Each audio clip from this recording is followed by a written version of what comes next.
राधा स्वामी दयाल की दया, राधा स्वामी सहाय, राधा। प्यारी साध संगत जियो, भाइयों बहनों बच्चों, जितने भी आप सत्संग लाभ के लिए आए हो, सबसे पहले आपको रामनवमी और विजयदशमी की बहुत बहुत मंगल कामनाएं।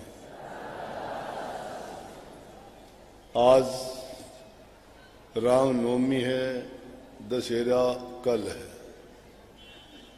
जिसको विजयदशमी या दशहरे के नाम से हम पुकारते हैं। ये सत्संग दशहरे के नाम से ही करते हैं हम, लेकिन उस दिन क्योंकि आपको रावण मारना होता है, मेघनाथ मारना होता है, तो दो दो काम करने मुश्किल हो जाएंगे। क्यों सत्संग भी करना और फिर वो उनको मारना भी। तो इसलिए सत्संग पहले कर देते हैं और उसको मारने का समय आपको बाद में दे देते हैं। अब हमारे देश का बच्चा बच्चा जानता है कि दशहरे का त्योहार क्यों मनाया जाता है। मुख्य रूप से श्री रामचंद्र जी ने इस दिन, दशहरे के दिन, लंका के राजा रावण का वध किया था, जो एक बहुत ही आतताई, निर्दयी, कपटी लंका का राजा होता था।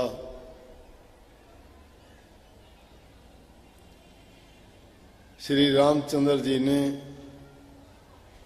उनका वध इसलिए किया, उन्होंने अनीति के रास्ता अपनाया।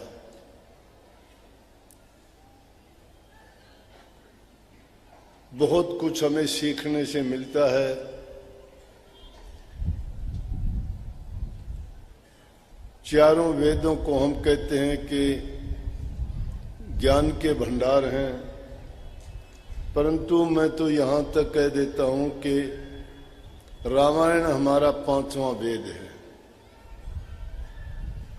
शायद चारों वेदों को तो पढ़ने में हमें बड़ी कठिनाई आती है, उनके श्लोकों की, उस भाषा की, उन शब्दों का व्याख्या करना, उनको समझना बड़ा कठिन है। उसमें वर्णित जो मंत्र हैं निस्संदेह बेशकीमती हैं, बड़ा ज्ञान उनमें भरा हुआ है, लेकिन जब समझ में ही नहीं आएगा तो उस ज्ञान का हमारे लिए क्या महत्व होगा। परंतु रामायण को समझने के लिए कोई मुश्किल बात नहीं है। एक नहीं अनेकों रामायण लिखी गई। वाल्मीकि जी ने अलग लिखी, तुलसीदास जी ने अलग लिखी, और भी अनेक भाषाओं में उस रामायण का, रामचरित्र का पूरा वर्णन उनमें थोड़ा बहुत, किसी में कमो बेश भी हुआ होगा, लेकिन सब ने उसका वर्णन जो किया है वो समझने में बड़ा आसान है। हर इंसान के जीवन में ऐसे वक्त, ऐसे वाकयात आते हैं। दुख की घड़ी भी आती है, सुख की घड़ी भी आती है, परीक्षाएं भी होती हैं, और उनमें आदमी उस वक्त में उन बातों को याद कर ले तो समय गुजर जाता है, रुकता नहीं है। कोई भी समय बुरा भला हो, कभी ठहरता नहीं, चलता रहेगा, वक्त का स्वभाव है। इंतजार करना चाहिए, लेकिन हम अधैर्य हो जाते हैं। हम सोचते हैं कि ये तो गलत हुआ, ऐसा नहीं होना चाहिए था। लेकिन महापुरुषों ने तो ये कहा, होई सोई जो राम रची राख्या, क्यों कोई तर्क बढ़ाव साखा। होई सोई जो राम रची राख्या, जो होना है मालिक ने जो रच रखा होएगा, कोई उसको रोक नहीं सकता है। भावी बलवान है, वो होगी, लेकिन उसका बहाना लेके हमें अपना कर्म नहीं बिगाड़ना चाहिए। उसका बहाना या ओट लेके ये नहीं कहनी चाहिए कि ऐसा तो होना ही था, ये तो किस्मत में ही था, ये तो भाग्य में था। नहीं, भाग्य को दुर्भाग्य हम बना लेते हैं। खोटे मंदे कर्म जानबूझ के हम करते हैं। इंसान समझता है, जानता है कि ये गलत है, लेकिन फिर भी समय गुजर जाने के बाद तो सबको याद आ जाता है।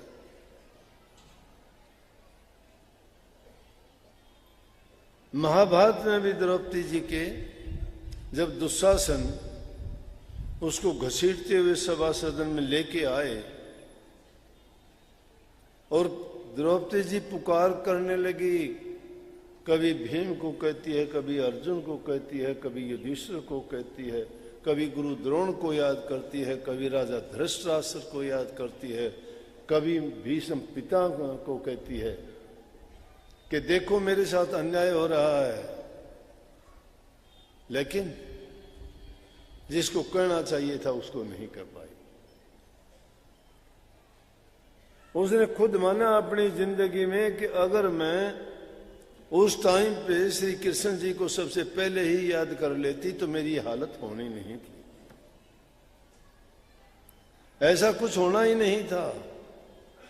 किसी की भी हिम्मत नहीं थी कि उसको छू भी देता। लेकिन क्योंकि वो अपनी बुद्धि से, अपनी समझ से इन दुनियादारों के लोगों पे विश्वास कर बैठी। इंसान को समझ बाद में लगती है जब वो कुछ ऐसा कर्म कर बैठता है, लेकिन एक बार जो कर देता है तो उसे गलती को अगर मान के तौबा कर लेता है, जीवन संवर जाता, फिर नहीं करता। परंतु जो एक बार करने के बाद में दोबारा करता है तो फिर उसकी आदत में शुमार हो जाता है। उसको फिर भले बुरे का, पाप पुण्य का बोध नहीं रहता, मैं क्या करता हूं।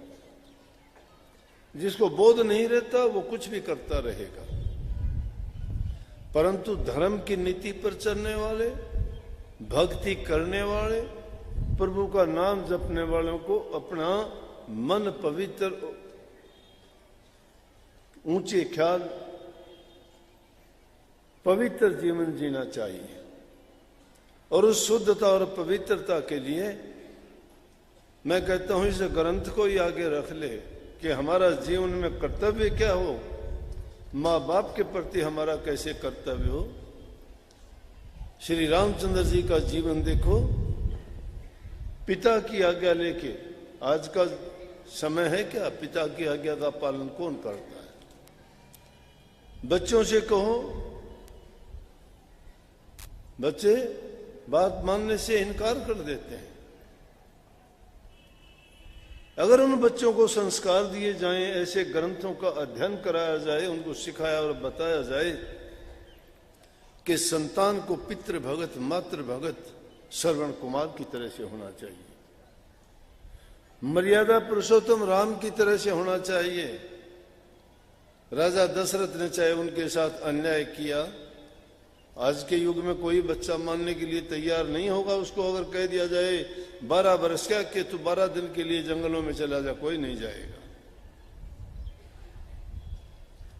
लेकिन हंसते हंसते उन्होंने स्वीकार किया।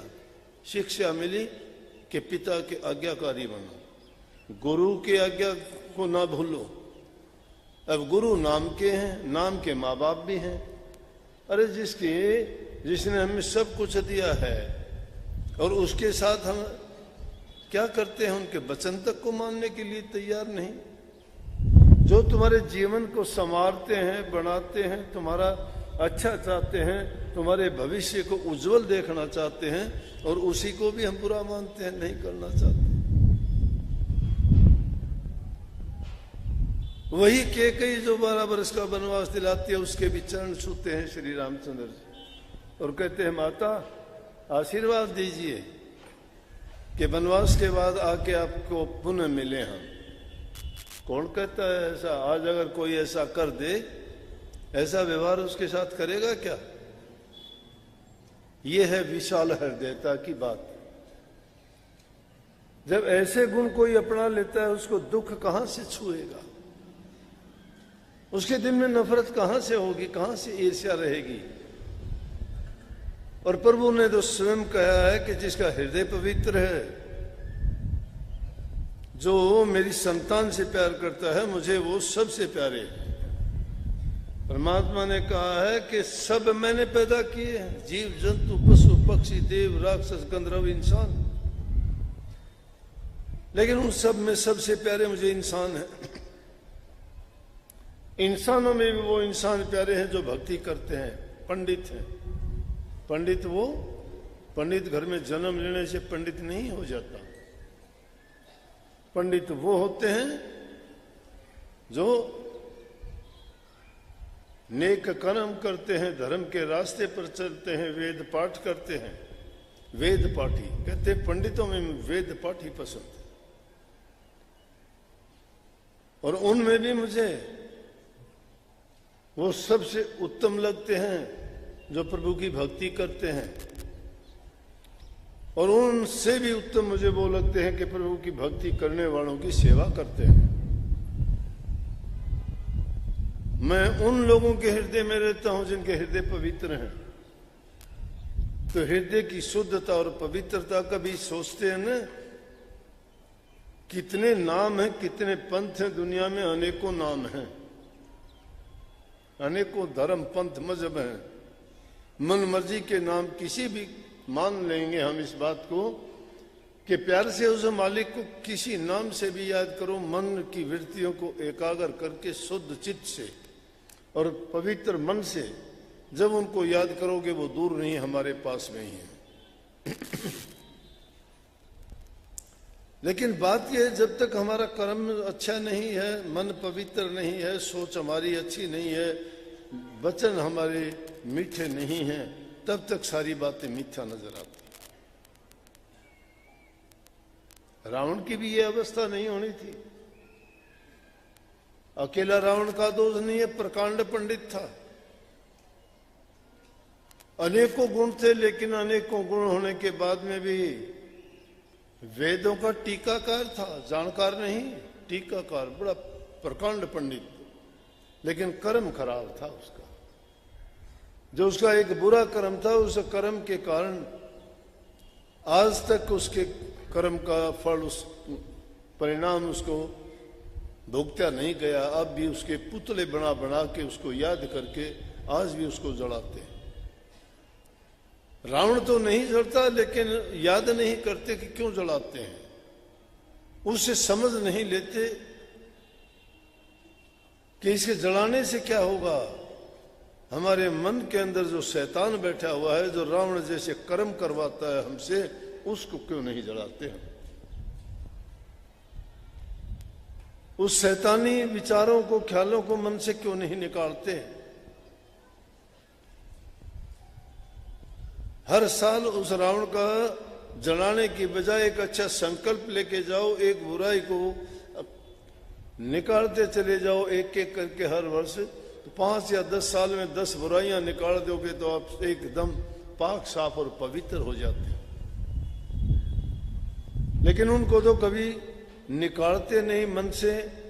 एक रिवाज बना लिया हमने कि हर साल लेते हैं, उनको जलाते हैं, फूक फाक के घर आ जाते हैं, लेकिन रावण खड़ा ही रहता, अगले साल फिर पैदा हो जाता है। इसीलिए संतों की सोबत संग संगत करना चाहिए।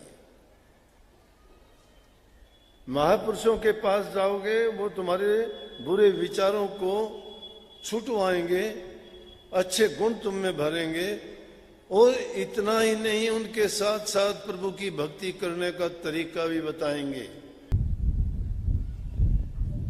बड़े बड़े राजा महाराजा आए, उन्होंने क्यों छोड़ दिए? धन दौलत के उस लालच में पड़े ही नहीं। समझ आ गई उनको कि इन चीजों ने साथ नहीं देना हमारा साथ हमारे कर्मों ने देना है। इसलिए हमारे अपने कर्मों को बनाए हम। कहने से कर्म नहीं बनेंगे। संतों की संगत करते करते करते करते संगत करते जाओगे, सुधार आता चला जाएगा। है लकड़ी में इस आग है, इस नहीं दिखाई देती, नहीं जलते हम, मैं इसके ऊपर बैठा हूं, लेकिन इसको रगड़ते रहोगे रगड़ते रहोगे रगड़ते रहोगे, अग्नि प्रकट हो जाएगी। है इसमें अग्नि, लेकिन छिपी हुई है। उसको प्रकट करना पड़ता है। जब अभ्यास करते जाओगे करते जाओगे करते जाओगे करते जाओगे, बुरी आदत एक दिन छूट जाएंगी। संतों के बारे में कहते हैं काग से हंस बना देते हैं, पत्थर से हीरा बना देते हैं। पत्थर से हीरा नहीं बन सकता, हीरा तो निकलता पत्थर में ही है। काग से हंस नहीं बनता, लेकिन कागों जैसे दुर्गुण छुटवा के हंस जैसे गुण ला देंगे। तो यहां तो सहजता का काम है। इसका नाम सहज योग है। सहज ही जीवन में अपना जीवन जीते हुए, अपनी कमाई करके अपना शुद्ध अन्न खाते हुए, घर परिवार में सुख शांति रखते हुए, भक्ति के रास्ते पे चलते हो, आगे बढ़ते ही जाओगे। जिसके मन में शांति नहीं, घरों में शांति नहीं, समाज में जाके क्या देगा वो? अगर तुम बाहर जाके किसी इंसान के साथ, किसी जीव के साथ अगर बुरा बर्ताव करते हो, तुम अपना ओछापन दिखाते हो। प्यार नहीं जानते आप लोग। अगर तुम किसी का अच्छा नहीं कर सकते तो बुरा भी ना करो। अरे अमृत फल नहीं खा सकते तो फिर जहर का फल भी खा के अपना जीवन क्यों बर्बाद करते हो? नाम बड़ी ऊंची दौलत है, हमें एहसान मानना चाहिए। हमारे गुरु महाराज का जो इतनी दुर्लभ चीज लाके हमें आसानी से दी। क्या जानते थे हम सूरज शब्द के योग के बारे में? इतना आसान, जिसको कहते हैं घर में रहते हुए, घर के सारे काम करते हुए, पूरे गृहस्थ को भोगते हुए, दुनियादारी में जीते हुए भक्ति करो। जीते जी भी सुखी रहो, जाने के बाद भी सुखी हो जाओ। कभी के लिए आपकी छूट हो जाए। और ये दोनों की दोनों चीजें कहने सुनने की बात नहीं, मैंने पहले कही थी, ये अनुभव करने से आपको मिलेंगी। स्वामी जी महाराज ने साफ लिखा है, सूरत शब्द दो अनुभव रूपा, तो पड़ा भरम के कूपा। ये दोनों के दोनों चीज अनुभव करने की है। स्वामी तो सतलोक है, राधा त्रिलोक की मां, दादू दोनों एक मिला ले, जन्म मरण मिट जा। इस सूरत को, इस रूह को, इस आत्मा को, ये पवित्र जब हो जाती है तभी उस शब्द से मिलने लायक होती है। उनसे मिलने लायक कब होगी? जब ये इस जगत के मोटे बंधन टूट जाएंगे। मोटे बंधन टूटेंगे गुरु भक्ति से। गुरु भक्ति है गुरु के वचन की पालना करना, आज्ञा में चलना। जो गुरु कहता है वो करते चले जाओ। धीरे धीरे मोह बंधन तुम्हारे कम होते चले जाएंगे। तुम स्वतंत्र जो होते चले जाओगे तो हल्के हो जाओगे। हल्की चीज जो होती है वो ऊपर को उठती है। सबको बहुत बहुत आशीर्वाद। मालिक आपको शक्ति दे भक्ति करने का, आपको हौसला दे और आप नित्य प्रति नाम की कमाई करें, आगे से आगे बढ़ते जाओ। सबको बहुत बहुत राधा राधा।